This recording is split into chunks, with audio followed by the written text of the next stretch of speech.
बिस्मिल्लाहिर्रहमानिर्रहीम। लाखों करोड़ों दुरूदो सलाम मोहम्मद मुस्तफ़ा सल्लल्लाहु अलैहि वसल्लम और आले मोहम्मद पर। मैं हूं उमर दराज गोंदल। सजाएं सुना दी गई और पाकिस्तान तहरीक इंसाफ ने आज अमलन ये मान भी लिया कि उनके कितने अरकाने असम्बली नाअहल हुए हैं या सजाएं हुई हैं। उनकी जानिब से जो बयान जारी किया गया है उनके मुताबिक मजमूई तौर पर हमारे 6 MNS को और 3 मेंबर पंजाब असेंबली और 1 सेनेटर यानी 6, 3, 9 और 10 लोगों को अरकाने असेंबली को यहां पर सजा हुई है।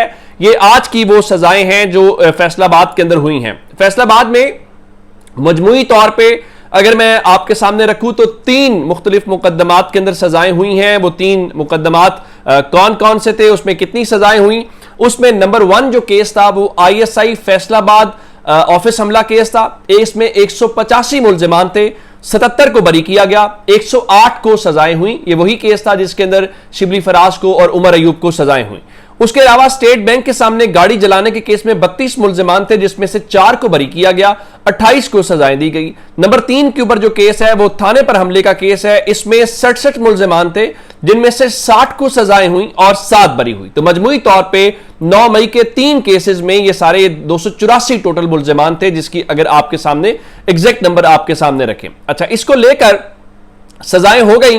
अब सजाओं को लेकर गवर्नमेंट क्या कह रही है? पंजाब हुकूमत ने आज ये कहा जी आज का फैसला खुश आइंद है। अज़मा बुखारी साहिबा जो वज़ीर इत्तलात पंजाब हैं, ये उनका बयान है। जब उनका ये बयान आया तो इस दौरान जो पार्टी के सदर हैं नवाज शरीफ और पंजाब की जो चीफ मिनिस्टर हैं मरियम नवाज शरीफ, वो मरी में पाकिस्तान में जो सऊदी अरब के सफीर हैं नवाफ बिन सईद अल मालकी, उनके साथ मुलाकात कर रहे थे। तो मरी के उस रूह अफजा और क्या कहना चाहिए उस माहौल के अंदर।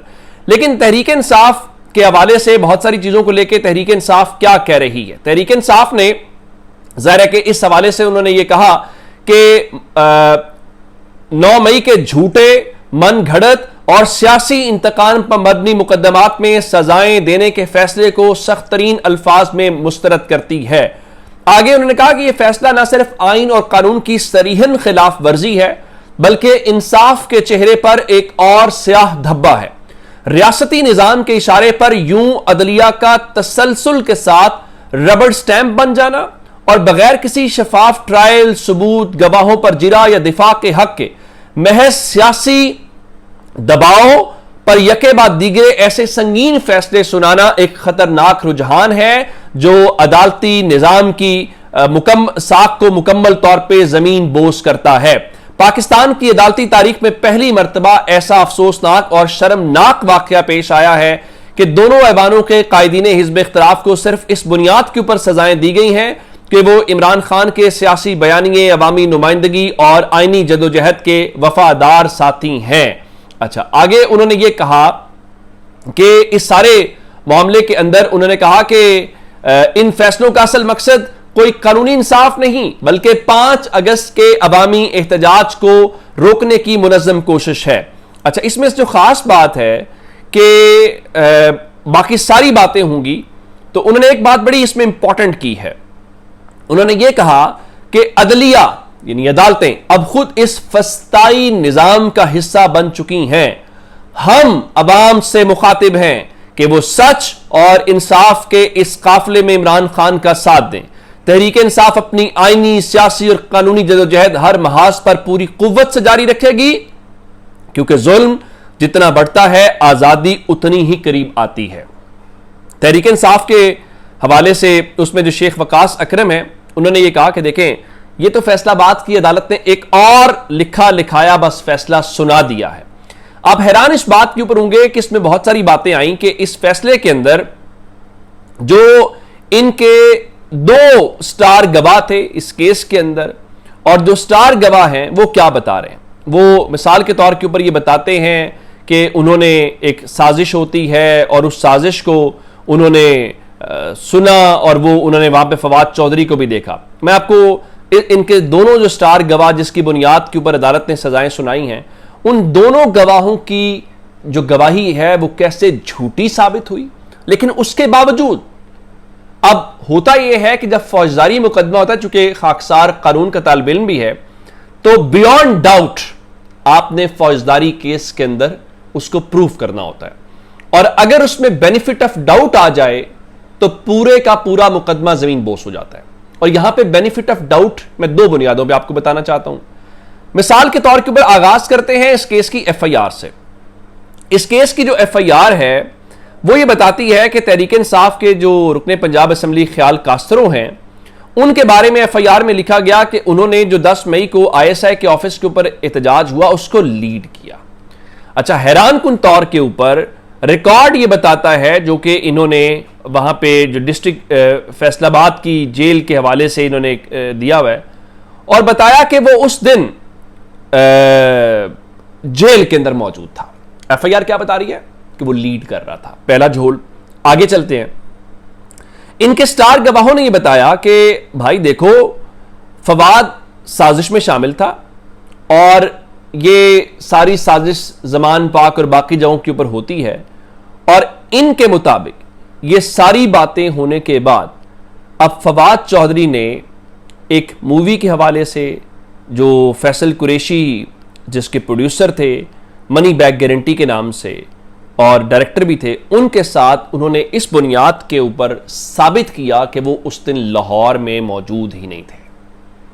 लेकिन स्टार गवाह ने यह कहा था, गवाही दी थी अदालत में कि उसने देखा और साजिश सुनी। तो इसका मतलब यह हुआ कि अगर वो ये फवाद चौधरी ये साबित करने में कामयाब हो गया जिसकी बुनियाद के ऊपर अदालत ने बरी किया, तो इसका मतलब है गवाह झूठा है। अगर वो एक मामले में झूठा है तो बाकी मामलात में भी तो झूठा होगा। वो स्टार गवाह अपनी गवाहियों को साबित नहीं कर पाया।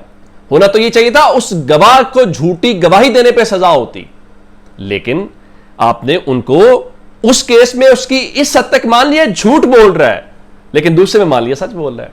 और फिर अदालत जब यह कहे कि जब इतने बड़े लोग हों और इतनी बड़ी तादाद में लोग हों तो हर किसी का अलग अलग किरदार मुश्किल है, तो मेरे ख्याल से यह भी कोई कानूनी लिहाज से दलील ऐसी नहीं है जिसको तारीख अच्छे लफ्जों में याद रखेगी। तो अब होगा क्या? अब आप कहेंगे जी चलें जी वो अदालतों में चैलेंज करेंगे। आप 31 मार्च 2024 को गुजरांवाला में 9 मई के केसेस के अंदर 51 लोगों को 5-5 साल कैद की सजा हुई थी, और उनकी अपीलें लाहौर हाई कोर्ट में आईं। 1 साल से जायद का वक्त हो गया। 31 मार्च से आज 31 जुलाई है, कुछ नहीं हुआ और वो बेचारे हैं। तो आपका क्या ख्याल है? अदालतें जिस तरह तहरीक इंसाफ कह रही है कि सिस्टम का हिस्सा है, इसमें कोई शक वाली बात नहीं है, अब तहरीक इंसाफ फिर क्या करेगी? ऐवानों में बैठेगी।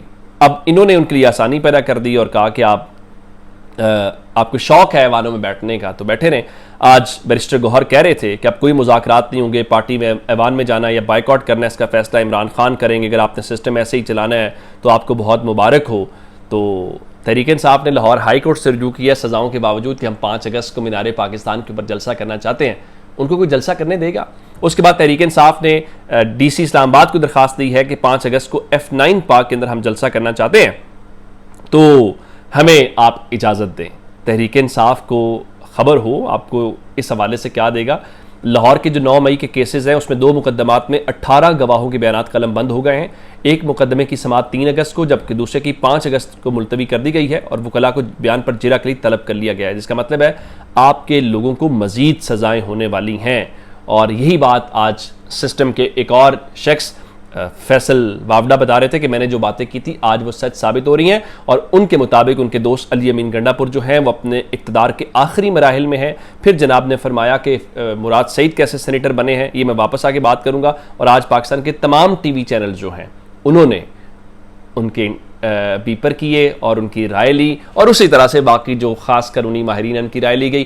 तहरीक इंसाफ को ये जगह, तहरीक इंसाफ को इन चीज़ों से एज ए पार्टी कोई फ़र्क नहीं पड़ेगा। मेरा नहीं ख्याल, माजी में भी सजाएं हुई, पार्टीज डिस्क्वालीफाई, लीडर डिस्क्वालीफाई हुए, इमरान खान और लोग कनेक्टेड हैं। यही सबसे बड़ी सिस्टम की परेशानी है। कोई फ़र्क नहीं पड़ता दरमियान में कौन है और कौन नहीं। अपना बहुत सारा ख्याल रखिएगा। खुदा हाफिज़।